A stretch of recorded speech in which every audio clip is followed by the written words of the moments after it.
So this is what I have been working on for uh, really just this afternoon. I actually started it uh, afternoon today. It's currently around 1:30 in the morning, and I could have been doing a lot more productive things, but I'd say this is worth it. It lets me print out the text "Hi World" on screen. No, this is not a computer, but it will be hooked up to one, I hope, at some point. That's just a failed attempt at pasting large chunks of this. Um, this may look impressive at first, but it's not. It's actually just a lot of copy pasting and a lot of tedious uh, programming of the character set that it has and debugging that. Um, and in my opinion, it looks very, very nice with shaders. You get kind of like an almost like a amber glow from this, especially at night. I'm really a big fan of this stained glass. Not stained glass, tinted glass. I could have called it a lot of other things, but anyways. So if I didn't have this tinted glass on when it was day out, you could just see the unlit redstone lamps, and uh, it even in some circumstances is a bit difficult to tell um, unlit redstone lamps from lit ones, which is kind of ridiculous and it defeats the point. But if you put stained glass over it, only the lit ones are visible, and everything else is basically just black. And it's almost like an OLED screen. And yeah, this thing just looks phenomenal at night with shaders on. Obviously, I did not build this in shaders. That would have been very, very uh, difficult to listen to the whirring of the fans for this gargantuan amount of time that this took. Uh, really, the most of the time I spent on this was busy just like in this one row. Actually, no, it was like over there, but uh, yeah. What this basically does is each of these uh, slime things, you can see some columns are like smaller than others, then some are like really tiny. They only go like down here.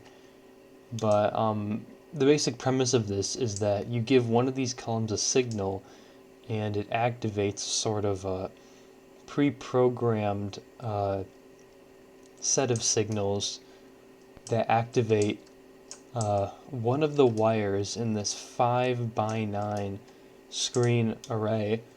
Each of these screens is 5 by 9 pixels, and oh, it's raining. Oh, that looks really nice. Fucking love shaders.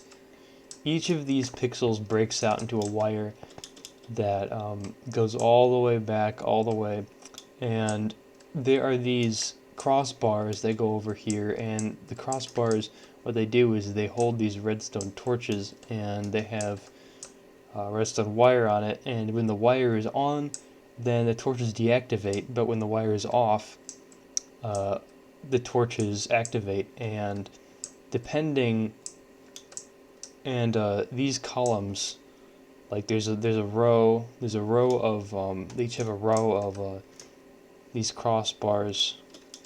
They're basically columns of crossbars, and each crossbar corresponds to a row of pixels on here, and depending on where the redstone torches are, the pixels either turn off or on.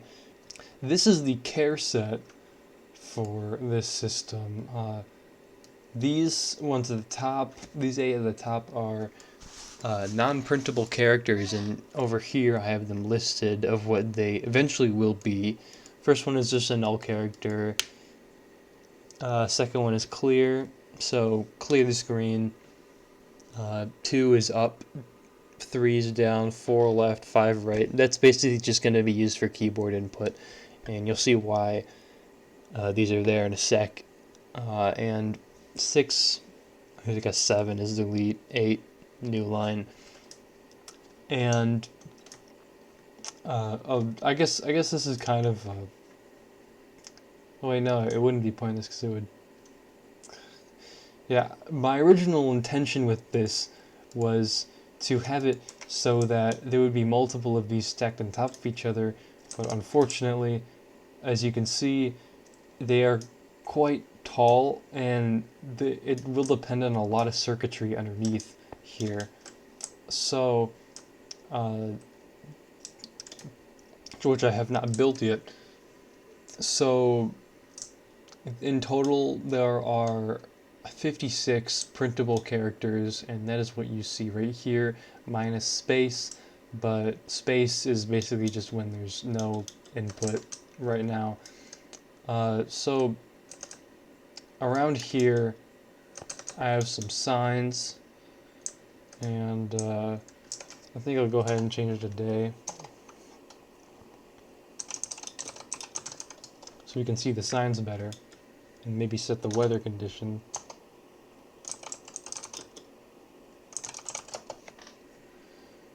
Alright, that's a lot better. So, so the first character over here is H, and we can actually find where H is. It is marked on a sign, probably about right here, maybe. Yep. Okay, so H.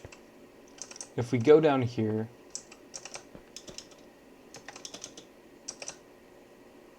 and fly all the way over here, we can see that this lever is on, which pulls down this thing, this slime block thing, which is basically like a little relay thing. It's the most effective way and fastest way I've found to relay a signal to all of these crossbars at once. And you can see the pixels match up to these redstone torches in the crossbars, and I find this really, really, really wonderful. And I got this idea from a tutorial of how to build a 7-segment display that I read a very, very long time ago, years ago, and it used the same sort of concept. Each light or segment broke out into a lead that went back very far, and of course each segment could only display 9 numbers compared to this thing's absolutely massive 56. So it only needed 9 crossbars total, and each crossbar corresponded to a number. And technically this has 2 crossbars, I guess you could say. Like there's a crossbar for each group of 8 crossbars, or up to 8 crossbars, which is this thing right here. So,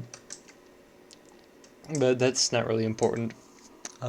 So yeah, this is what I've been doing, and eventually what I want to do is I want to build a Redstone computer, a 16-bit Redstone computer